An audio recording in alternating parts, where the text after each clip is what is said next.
Hi, I'm Janine Cody, President of the Chromosome 18 Registry and Research Society.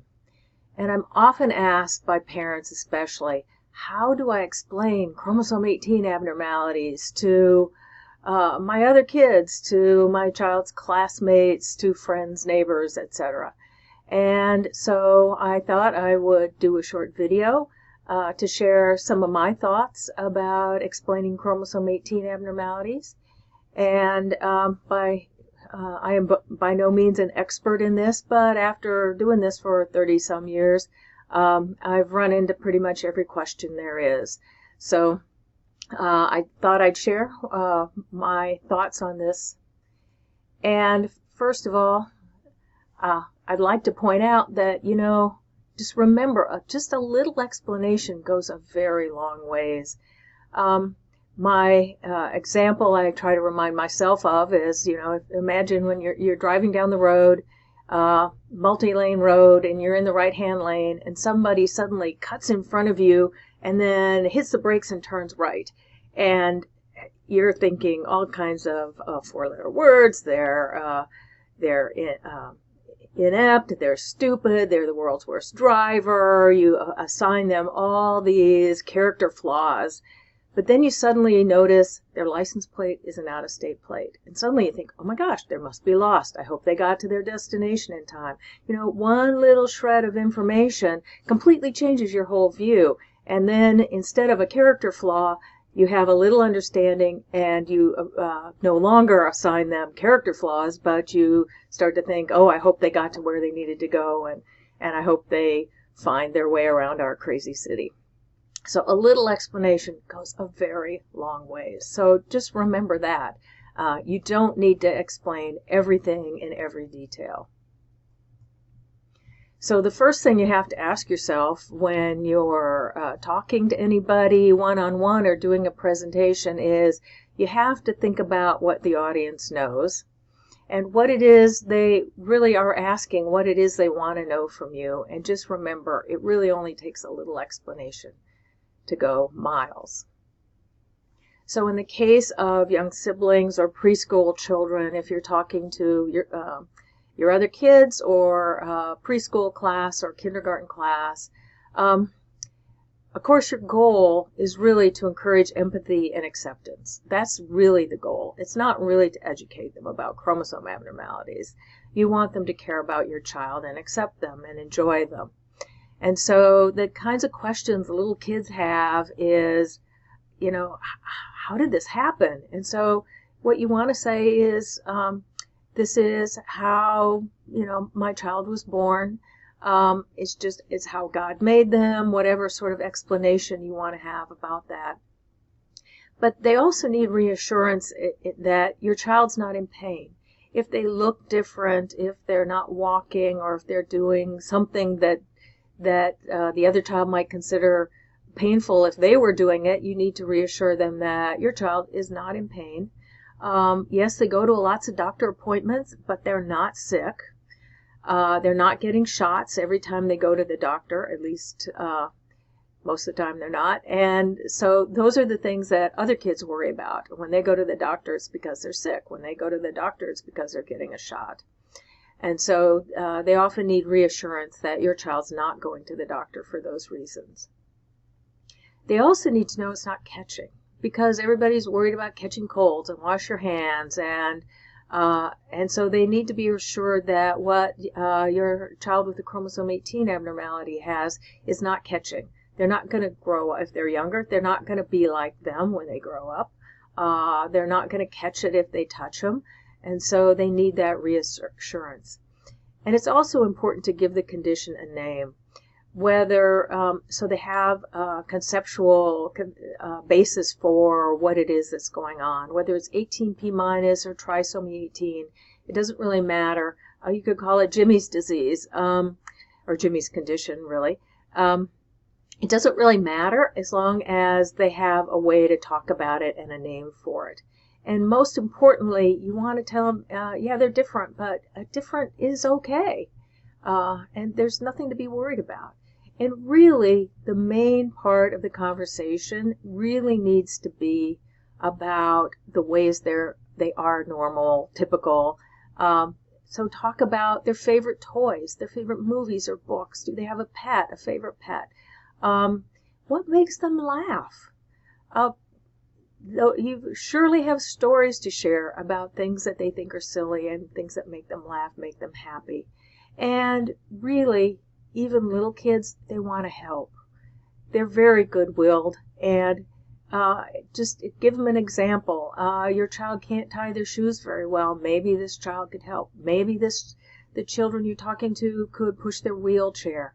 So kids are really often looking for ways to help, and it's amazing when I hear from parents who've done this sort of presentation to an elementary class, how it changes everything when kids have a little explanation and they have a way they can help and make it better. They want to be happy, useful, and helpful.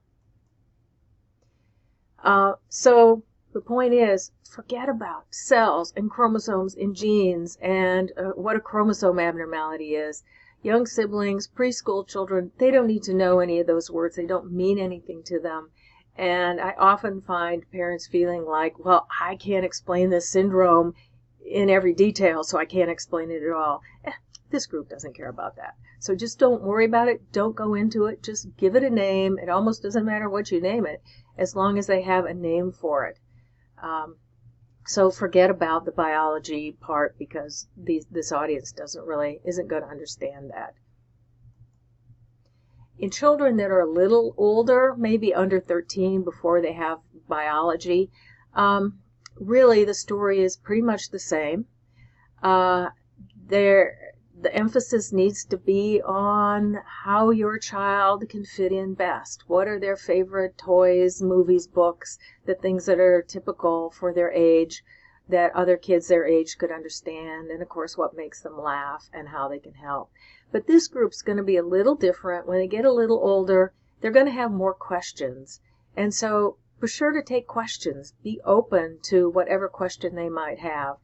They're not going to ask you a question you can't answer. So this group is just, their minds are in a little different place. They're going to be a little more inquisitive. So taking questions is really an important difference here. Once they've had biology, then it changes, and the questions they have and what you can talk to them about change a little bit.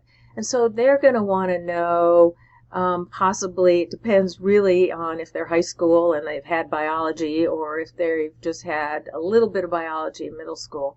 But they might want to know things like, this was just a random occurrence. It happened before birth. It wasn't something bad that happened to the mom during pregnancy. It wasn't something she was exposed to. There are no risk factors. It just sort of happened.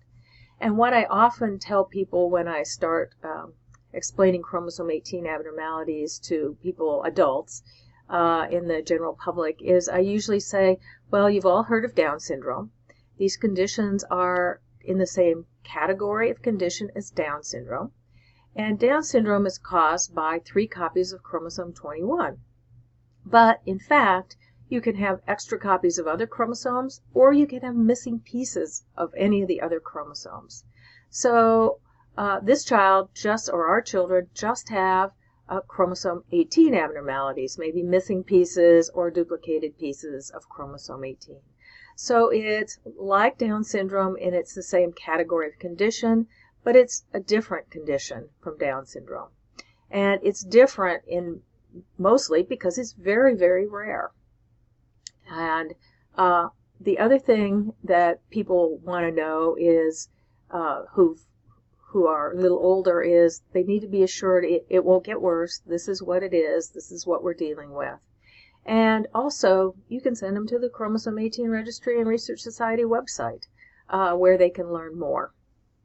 So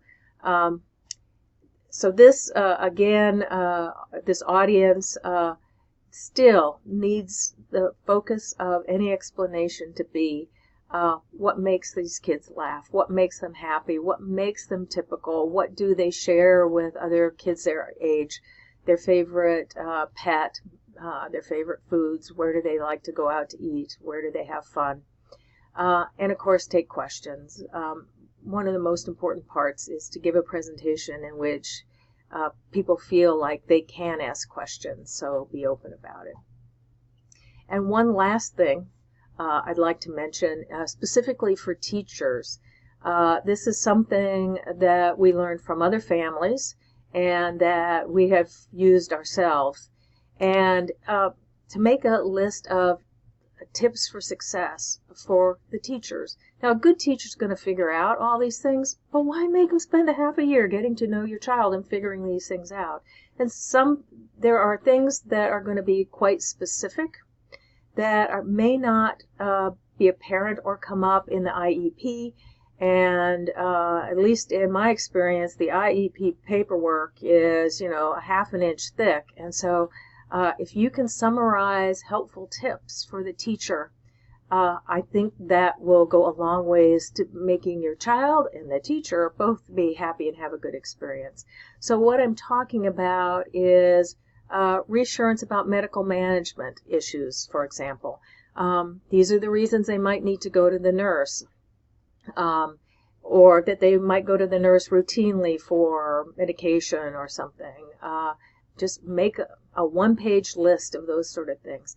There are things that are important to some of our kids, like class seating. So in our case, Liz, because she's hearing impaired, she needed to sit in the front of the room. If it was a class that had an interpreter, she needed to sit where she could see the interpreter.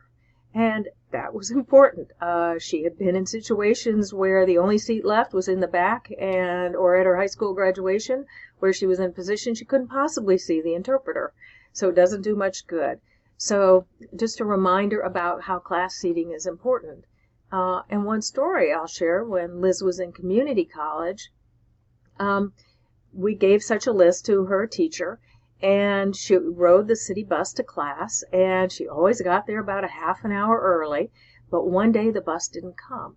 And she came into class right as it was about to start, and there were no seats in the front. But the teacher had this list remembered, and the teacher asked someone if they could move to the back so Liz could sit in the front and see her interpreter. Liz would never have asked a student to trade places with her, but because the teacher had the list and was aware of this, it made a difference that day for class for Liz. So there's helpful tips. Some kids can't be near the window. It's too bright or it's too distracting. So there are seating things that you probably know about your child.